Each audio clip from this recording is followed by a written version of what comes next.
So hello dear student, কেমন আছো? I hope প্রত্যেকে শুধু ভালো না ভীষণ ভালো আছো। স্ক্রিনের ওপর একটা প্রশ্ন দেখা যাচ্ছে, তাই না?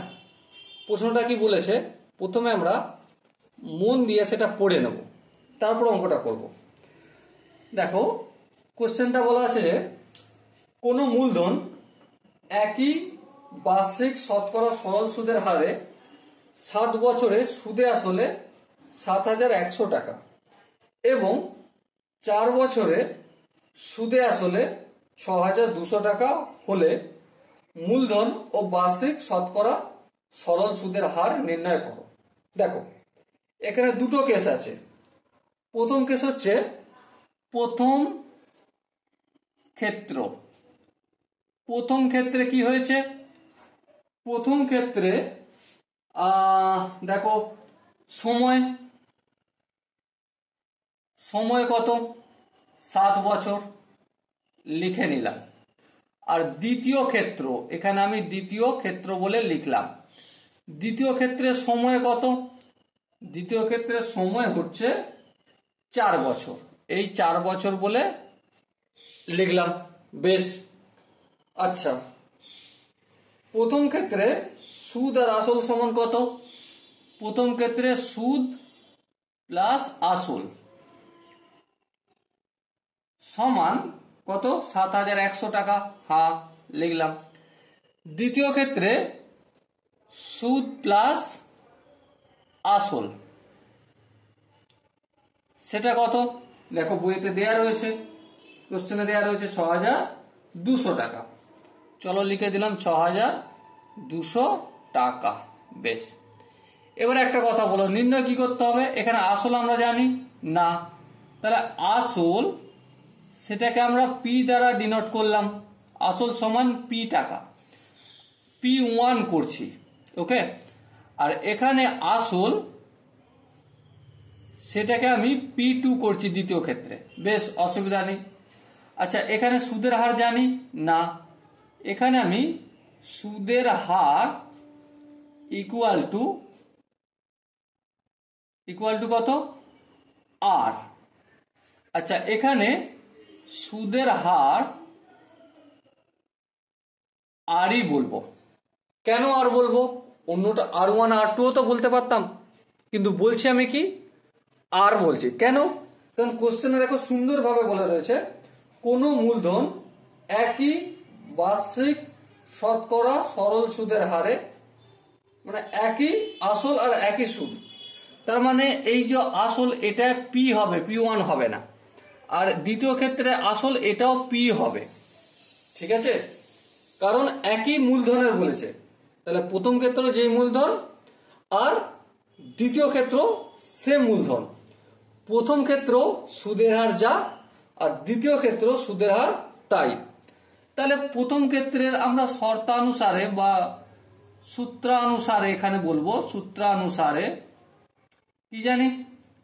I equal to PRT by 100। হ্যাঁ, এবারে এখানে প্রথম ক্ষেত্রে I সমান কি? 7,100 মাইনাস প্রিন্সিপাল। হ্যাঁ, ঠিক, ইকুয়াল টু P লিখলাম। আর মিনস রেট অফ ইন্টারেস্ট, সেটা আরই থাকবে। T মিনস টাইম কত? 7, এই 7 লিখলাম বাই 100। এবার যদি ক্যালকুলেশন করি, এই 100টা অপোজিট দিকে গুণ হবে, তাহলে 7,100 সঙ্গে 100 গুণ করলে দুটো শূন্য বেড়ে গেল শুধু পিছনে।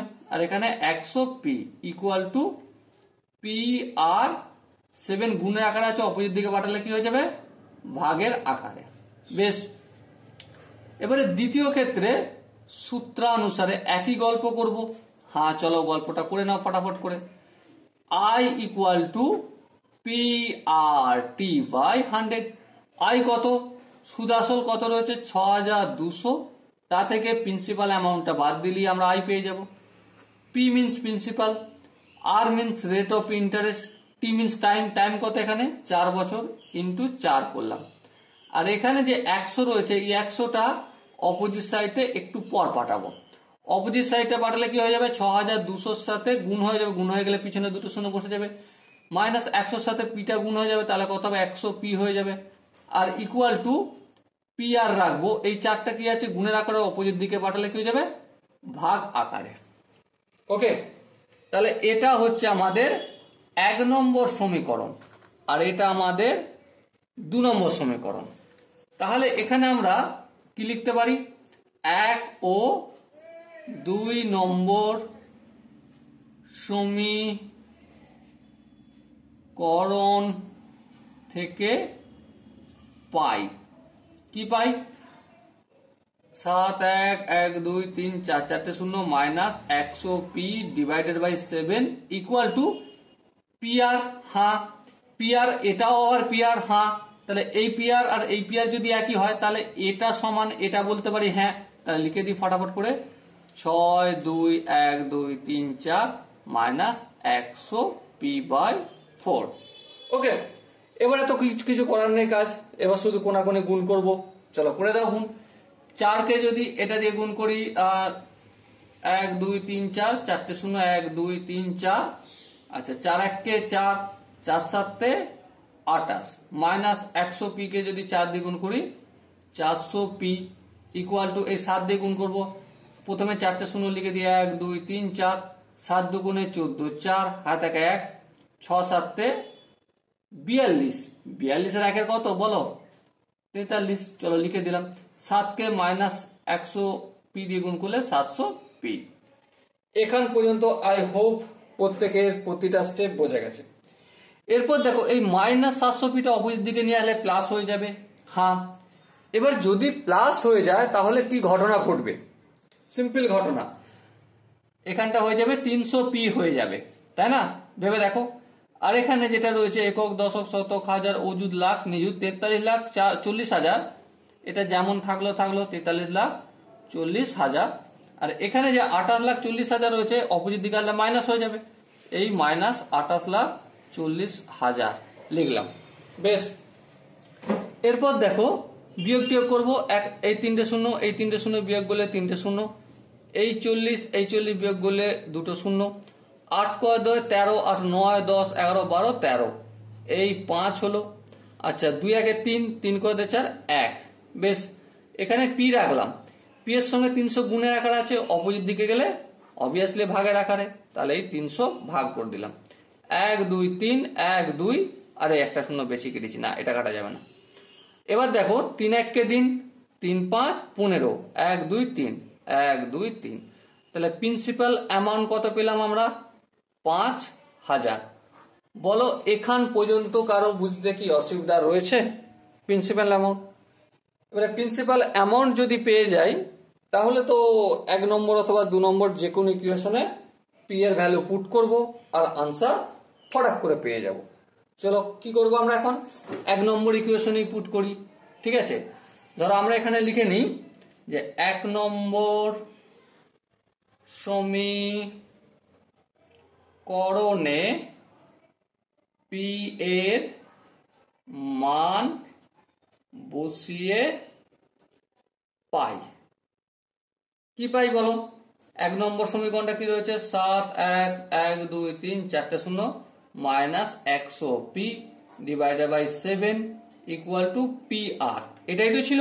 হ্যাঁ, এবার দেখো ক্যালকুলেশন যদি করি, 7 1 1 2 3 4 একক দশক শতক হাজার অযুত লাখ 7,10,000 মাইনাস 100 সাথে 5,000 গুণ করলে 5 1 কে 5 1 2 3 4 5 1 2 3 4 5, 5টা শূন্য divided by 7 equal to P এর সঙ্গে আর যদি গুণ করি তাহলে কি হবে, 5,000 ইন্টু আর। বেশ, এবার এখান থেকে যদি বিয়োগ করি 1 2 3 4 5 1 2 3 4, আর 4টে শূন্য হয়ে যাবে এখানে প্রথমেই। বেশ, 1 2 3 4, এই শূন্য কদে 1 1 হবে, 5 কদে 7 5 6 7 2 হবে ডিভাইডেড বাই 7। আচ্ছা এখানে দেখো এই যে 5,000 রয়েছে এটা আর এর সাথে গুণ আছে, অপোজিট দিকে পাঠালে ভাগ, তাহলে এই ভাগের আকারে 5,000টা লিখে দিলাম। এবার দেখো 1 2 3 1 2 3টে শূন্য কাটলো। আচ্ছা এবারে দেখো 7 1 কে 7, হ্যাঁ, আর এখানে 3 7 21 আর এই শূন্য 30 হলো, 5 1 কে 5 5 6 30, তাহলে কত পেলাম, 6%। ওকে, সো ডিয়ার স্টুডেন্ট, আমরা রেট অফ ইন্টারেস্ট কত পেলাম, 6%, আর প্রিন্সিপাল অ্যামাউন্ট কত পেলাম, 5,000 টাকা। ওকে, এবার তোমরা নিজেরা দায়িত্ব নিয়ে বলো এই অঙ্কটা বুঝবে কোন জায়গায় অসুবিধা রয়েছে। যদিও অসুবিধা থাকে তার জন্য তো কমেন্ট সেকশন রয়েছে, কমেন্টে অবশ্যই জানাবে। দেখা হচ্ছে তোমার সাথে আমার নেক্সট কোশ্চেনে। ততক্ষণ পর্যন্ত ভালো থেকো, সুস্থ থেকো এবং জয় হিন্দ।